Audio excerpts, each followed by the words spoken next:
វិតថ្មីពន្លឺព្រះអាទិត្យបានចាំងចោលភ័ក្រប្រានយុគមិញគេងលក់យកសុខថាមានទេវតាគាត់មកប្រាប់ថាឈប់ខុសចិត្តទៅកូនស្រីអើយសួស្ដីថ្ងៃថ្មីបេះដូងធ្លាប់ព្រៀងរៃធុញណាស់មិនដឹងខូចចិត្តស្អីដល់ពេលណា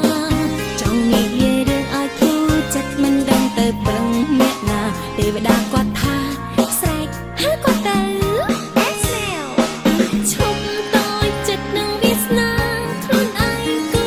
វាឲ្យវែងផ្លូវជីវិតស្រស់ថ្លាសប្បាយឬឈឺមើលថែខ្លួនឯងឲ្យលឿនញ៉ាំបាយច្រើនទៅឈប់ពួកមកថ្មីខ្ញុំគេឈ្មោះភាពឯកាមិនទេណាគេយកចិត្តឲ្យចាំដងលោកខ្ញុំហើយពេលដែលខ្ញុំយំក៏គេមិនដែលបាត់មកទៅណាឆ្ងាយឡើយ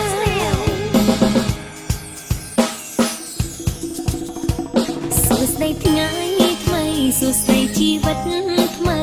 ពន្លឺព្រះអាទិត្យបានចាំងចោលភ័ក្រប្រានយុគមិញគេងលក់យកសុខថាមានទេវតាគាត់មកប្រាប់ថា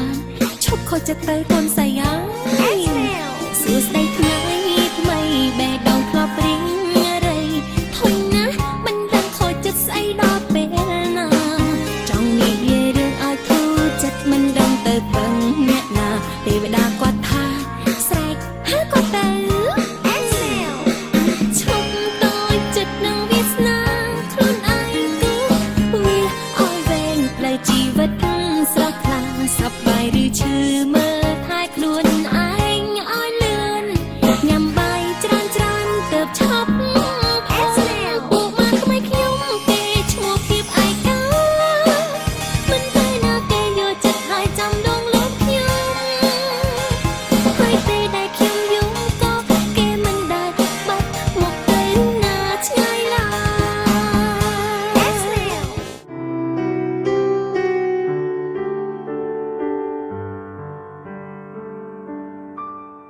យSnail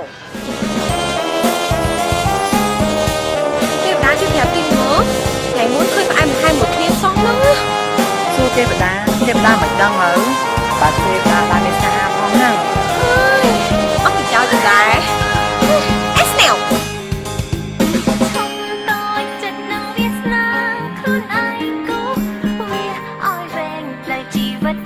ស្រស់ថ្លាសប្បាយ